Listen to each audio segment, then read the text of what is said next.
ونعوذ بالله من شرور أنفسنا ومن سيئات أعمالنا من يهده الله فلا مضل له ومن يضلل فلا هادي له وأشهد أن لا إله إلا الله وحده لا شريك له وأشهد أن محمدا عبده ورسوله اللهم صل على محمد وعلى آل محمد كما صليت على إبراهيم وعلى آل إبراهيم إنك حميد مجيد اللهم بارك على محمد وعلى آل محمد كما باركت على إبراهيم وعلى آل إبراهيم إنك حميد مجيد أما بعد عزیز بھائیو اور دوستو، ذمہ داری اور امانت داری کا تقاضا یہ بھی ہے کہ جب آپ کو کسی منصب پہ فائز کیا جائے، چاہے وہ چھوٹا ہو چاہے وہ بڑا ہو، تو آپ اس منصب کو اسی طرح ادا کریں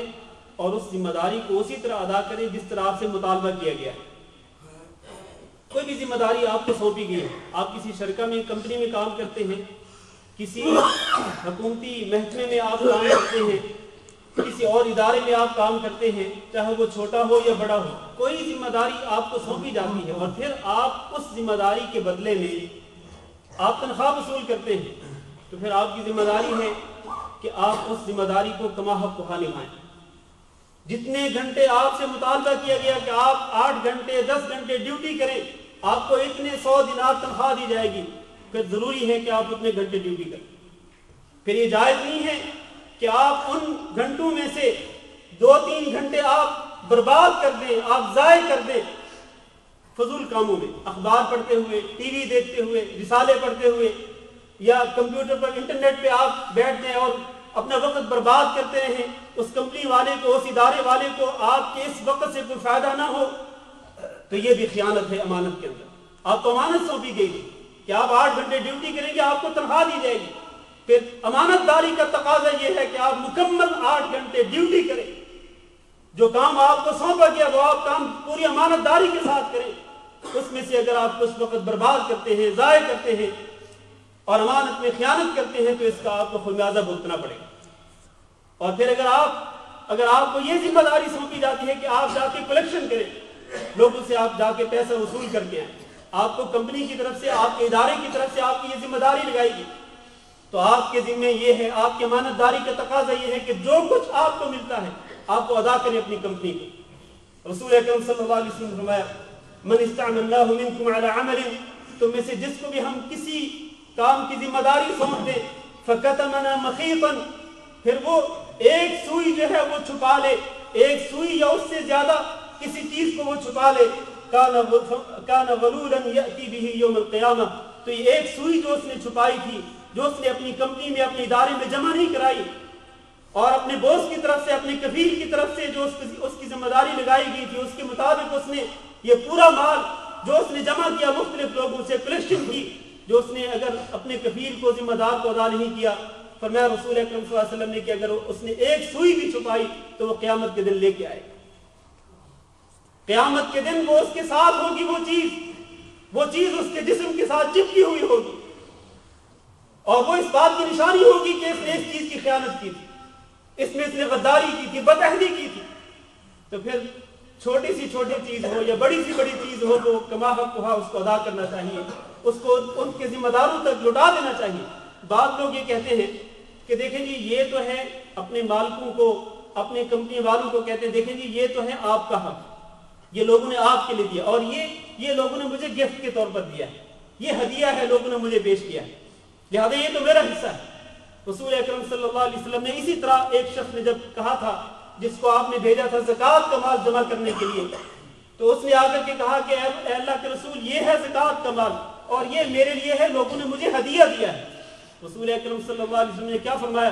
فرمایا تم اپنے گھر میں کیوں نہ بیٹھ جاتے، پھر ہم دیکھتے کہ یہ لوگ آپ کو ہدیے اور آپ کو گفٹ پیش کرتے ہیں کہ نہیں کرتے ہیں۔ معنی یہ ہے کہ آپ کو ہم نے اس ذمہ داری پہ فائز کیا، اس منصب پہ بٹھایا کہ آپ جا کے لوگوں سے کلیکشن کر کے آئیں، زکوٰۃ کا مال لے کے آئیں، تو اس ذمہ داری کی وجہ سے لوگ آپ کو ہدیہ دیتے ہیں، تو پھر یہ پورے کے پورے ہدایا جو ہیں وہ آپ ہمیں جمع کریں،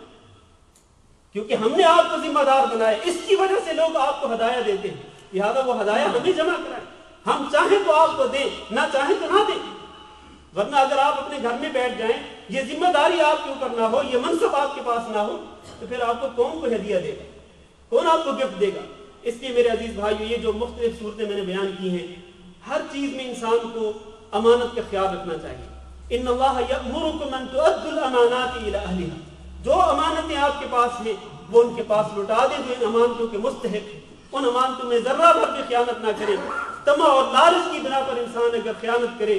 وہ چاہے ایک سوئی کے برابر کیوں نہ ہو، وہ اس کے لیے وبال جان بن جائے گی، وہ خیانت اس کے لیے وبال جان بن جائے گی، چاہے وہ ایک سوئی کی خیانت کیوں نہ ہو۔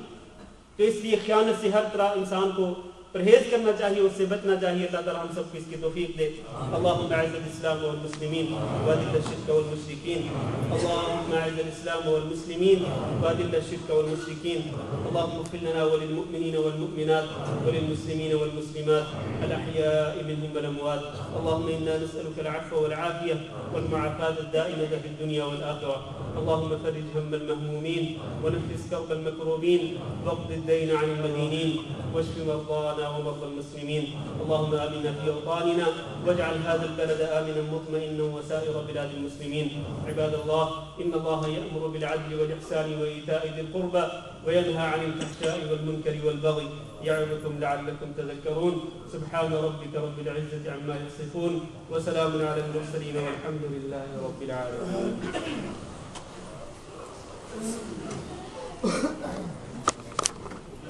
الله أكبر الله أكبر. أشهد أن لا إله إلا الله. أشهد أن محمدا رسول الله. حي على الصلاة حي على الفلاح.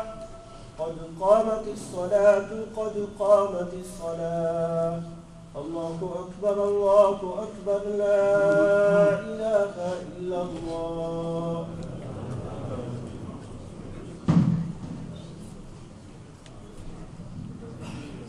سفید درست کر لیں.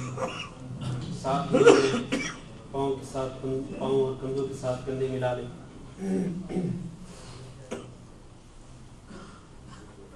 اللہ اکبر.